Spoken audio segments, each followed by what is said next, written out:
Hello ಎಲ್ಲರೂ ಹೇಗಿದ್ದೀರಾ? I hope ಎಲ್ಲ ಚೆನ್ನಾಗಿದ್ದೀರಾ ಅಂತ ಅಂದ್ಕೊಳ್ತೀನಿ. ಇವತ್ತಿನ ವಿಡಿಯೋದಲ್ಲಿ ಮಂಗಳೂರು ಬನ್ ಅಥವಾ ಸ್ವೀಟ್ ಬನ್ನ ತುಂಬಾ ಫ್ಲಫಿಯಾಗಿ ತುಂಬಾ ಟೇಸ್ಟಿಯಾಗಿ ಸಾಫ್ಟಾಗಿ ಮನೆಯಲ್ಲಿ ಹೇಗೆ ಮಾಡ್ಕೊಳ್ಳೋದು ಅಂತ ಈ ವಿಡಿಯೋದಲ್ಲಿ ಹೇಳ್ಕೊಟ್ಟಿದ್ದೀನಿ. ವಿಡಿಯೋನ ಎಲ್ಲೂ ಸ್ಕಿಪ್ ಮಾಡದೆ ಕೊನೆವರೆಗೂ ನೋಡಿ. ಮೊದಲಿಗೆ ಹಿಟ್ಟು ಕಲಿಸ್ಕೊಳ್ಳೋದನ್ನು ನೋಡೋಣ. ಸೊ ನಾನೊಂದು ಬೌಲ್ಗೆ 3 ಪಚ್ಚಬಾಳೆಹಣ್ಣು, ತುಂಬ ಹಣ್ಣಾಗಿರುವಂಥ ಪಚ್ಚಬಾಳೆಹಣ್ಣು ತೊಗೊಂಡಿದ್ದೀನಿ.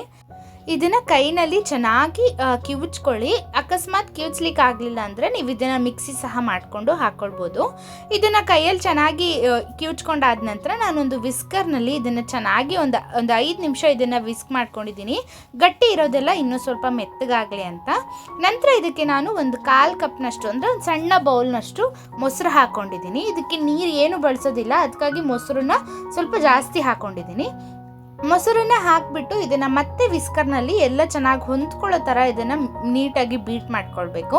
ನಂತರ ಇದಕ್ಕೆ ನಾನು ಒಂದು 1/4 ಚಮಚದಷ್ಟು ಜೀರಿಗೆ, ಒಂದು ಪೂರ್ತಿ ಸ್ಪೂನ್ನಷ್ಟು ಇದು ಸಕ್ಕರೆ, ಜೊತೆಗೆ ಒಂದು 1/4 ಚಮಚದಷ್ಟು ಉಪ್ಪು ಹಾಕ್ಕೊಂಡಿದ್ದೀನಿ. ಜೊತೆಗೆ ಇದಕ್ಕೆ ಒಂದು ಅರ್ಧ ಸ್ಪೂನ್ನಷ್ಟು ನಾನು ಸೋಡಾ ಹಾಕ್ಕೊಂಡಿದ್ದೀನಿ. ಸೋಡಾ ಹಾಕ್ಕೊಳ್ಳಿ, ಚೆನ್ನಾಗಾಗುತ್ತೆ, ಉಬ್ಬಿ ಬರುತ್ತೆ. ಇದೆಲ್ಲದನ್ನು ಹಾಕಿ ಆದ ನಂತರ ಒಂದ್ಸಲ ಇದನ್ನು ಚೆನ್ನಾಗಿ ಮಿಕ್ಸ್ ಮಾಡಿಕೊಂಡು ಇದಕ್ಕೆ ನಾನು ಒಂದು ಪೂರ್ತಿ ಕಪ್ನಷ್ಟು ಮೈದಾ ಹಾಕ್ಕೊಳ್ತಾ ಇದ್ದೀನಿ. 1/4 ಕಪ್ ಮೊಸರು ಅಂದರೆ ಒಂದು ದೊಡ್ಡ ಬೌಲ್ನಷ್ಟು ಮೈದಾ ಹಾಕ್ಕೊಳ್ಳಿ, ಸರಿಯಾಗುತ್ತೆ. ಸೊ ಈ ಮೈದಾ ಹಾಕಿಬಿಟ್ಟು ಇದಕ್ಕೆ ನೀರು ಏನು ಸೇರಿಸ್ಕೊಳ್ಬಾರ್ದು, ಜಸ್ಟ್ ಈ ಮೊಸರು ಮತ್ತು ಈ ಹಣ್ಣಲ್ಲೇ ಇದನ್ನು ಚೆನ್ನಾಗಿ ಕಲಿಸ್ಕೊಳ್ಬೇಕು.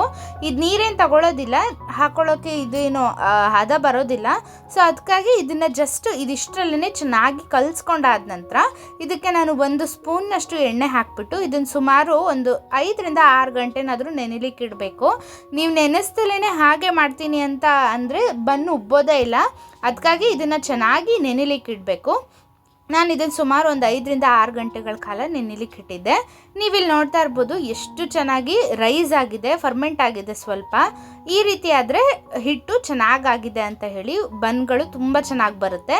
ಸೊ ಇದನ್ನು ಒಂದ್ಸಲ ಹಾಗೆ ಜಸ್ಟ್ ಕೈನಲ್ಲಿ ಈ ಥರ ಮಿಕ್ಸ್ ಮಾಡಿಕೊಂಡು ಇದನ್ನು ಹೇಗೆ ತಟ್ಕೊಳ್ಳೋದು ಅಂತ ಹೇಳಿ ನೋಡೋಣ. ಸೊ ಇದಕ್ಕೆ ನೀವು ಒಂದು ಕೆಳಗಡೆ ಹೋಳಿಗೆ ಎಲ್ಲ ನಾವು ತಟ್ಕೊಳ್ತೀವಲ್ವ, ಸೇಮ್ ಅದೇ ರೀತಿ ಇದು.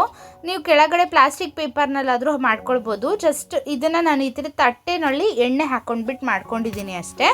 ಸೊ ಒಂದು ಪ್ಲೇಟ್ಗೆ ಎಣ್ಣೆ ಸವರ್ಕೊಂಡು ಅದ್ರ ಮೇಲೆ ನಿಮ್ಮ ಕೈಗೂ ಸ್ವಲ್ಪ ಎಣ್ಣೆನ ಹಚ್ಕೊಂಡು ಈ ರೀತಿ ನಿಮಗೆ ಯಾವ ಶೇಪ್ಗೆ ಬೇಕೋ ಆ ಶೇಪ್ಗಲ್ಲಿ ನೀವು ಇದನ್ನು ಸ್ಪ್ರೆಡ್ ಮಾಡ್ಕೊಂಡ್ಬಿಟ್ರೆ ಆಗೋಯ್ತು. ಎಣ್ಣೆ ಚೆನ್ನಾಗಿ ಕಾದಾದ ನಂತರನೇ ಇದನ್ನು ನಾವು ಕರ್ಕೊಳ್ಬೇಕು. ನೋಡಿ, ಎಣ್ಣೆ ಚೆನ್ನಾಗಿ ಕಾದಿದೆ. ಈಗ ಒಂದೊಂದೇ ಇದನ್ನು ಬನ್ಗಳನ್ನ ಇದಕ್ಕೆ ಹಾಕ್ಕೊಂಡು ಚೆನ್ನಾಗಿ ಕರ್ಕೊಳ್ಬೇಕು. ಬನ್ನ ಹಾಕಿ ಆದ ನಂತರ ಈ ಎಣ್ಣೆನ ಸ್ವಲ್ಪ ಅದ್ರ ಮೇಲೆ ಈ ರೀತಿ ಸ್ಪ್ರಿಂಕಲ್ ಮಾಡ್ತಾನೆ ಇರಿ, ಆವಾಗ ಚೆನ್ನಾಗಿ ಉಬ್ಬಿ ಬರುತ್ತೆ. ಇಲ್ಲಾಂದರೆ ಸ್ವಲ್ಪ ಫ್ಲ್ಯಾಟ್ ಆದಾಗ ಆಗಿಬಿಡುತ್ತೆ.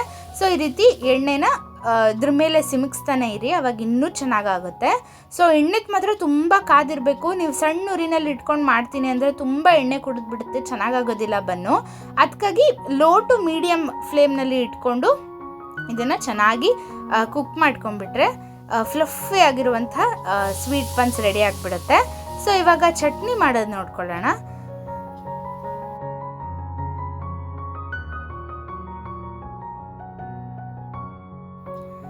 ಇಲ್ಲಿ ನಾನು ಶೇಂಗಾ, 1 ಈರುಳ್ಳಿ, 1 ಟೊಮ್ಯಾಟೊ, ಒಂದು 3 ರಿಂದ 4 ಪುದೀನ, ಜೊತೆಗೆ 2 ಹಸಿಮೆಣಸಿನ್ಕಾಯಿನ ಎಣ್ಣೆ ಹಾಕ್ತಲೇ ನಾನು ಈ ರೀತಿ ಡ್ರೈ ರೋಸ್ಟ್ ಮಾಡ್ಕೊಂಡಿದ್ದೀನಿ.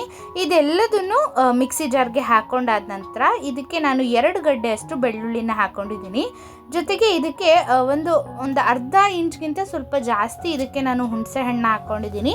ಇಲ್ಲಾಂದರೆ ಒಂದು ಅರ್ಧ ಭಾಗದಷ್ಟು ನಿಂಬೆಹಣ್ಣಿನ ಗಾತ್ರನೂ ನೀವು ಹಾಕ್ಕೊಳ್ಬೋದು. ನಂತರ ಇದಕ್ಕೆ ನಾನು ಒಂದು 4 ರಿಂದ 5 ಕೊತ್ತಂಬರಿ ಸೊಪ್ಪನ್ನ ಹಾಕ್ಕೊಂಡಿದ್ದೀನಿ. ಜೊತೆಗೆ ಒಂದು ಅರ್ಧ ಚಮಚದಷ್ಟು ಕಲ್ಲುಪ್ಪನ್ನ ಹಾಕ್ಕೊಂಡು ಇದನ್ನು ಫೈನಾಗಿ ಪೇಸ್ಟ್ ಮಾಡ್ಕೊಂಡ್ಬಿಟ್ರೆ ಚಟ್ನಿ ರೆಡಿ ಆಗಿಬಿಡತ್ತೆ. ಈ ಥರ ಒಮ್ಮೆ ಚಟ್ನಿ ಮಾಡಿ ನೋಡಿ, ತುಂಬ ಅಂದರೆ ತುಂಬ ರುಚಿಯಾಗಿರುತ್ತೆ. ಇಷ್ಟು ಮಾಡ್ಕೊಂಡ್ಬಿಟ್ರೆ ಮಂಗಳೂರು ಸ್ಟೈಲ್ ಸ್ವೀಟ್ ಬನ್ ರೆಡಿ ಆಗಿಬಿಡುತ್ತೆ. ಸೊ ಈ ರೆಸಿಪಿ ನಿಮಗೆ ಇಷ್ಟ ಆಗಿದ್ದರೆ ಮನೆಯಲ್ಲಿ ಟ್ರೈ ಮಾಡಿ ಹೇಗೆ ಬಂತು ಅಂತ ನನಗೆ ಕಮೆಂಟ್ ಮಾಡಿ ತಿಳಿಸೋದನ್ನು ಮರಿಬೇಡಿ. ನೀವಿನ್ನೂ ನಮ್ಮ ಚಾನಲ್ಗೆ ಸಬ್ಸ್ಕ್ರೈಬ್ ಆಗಿಲ್ಲ ಅಂದರೆ ಖಂಡಿತ ಸಬ್ಸ್ಕ್ರೈಬ್ ಮಾಡ್ಕೊಳ್ಳಿ. ಮತ್ತು ಮುಂದಿನ ವಿಡಿಯೋದಲ್ಲಿ ಸಿಗೋಣ. ಅಲ್ಲಿವರೆಗೂ ಹ್ಯಾಪಿ ಕುಕಿಂಗ್.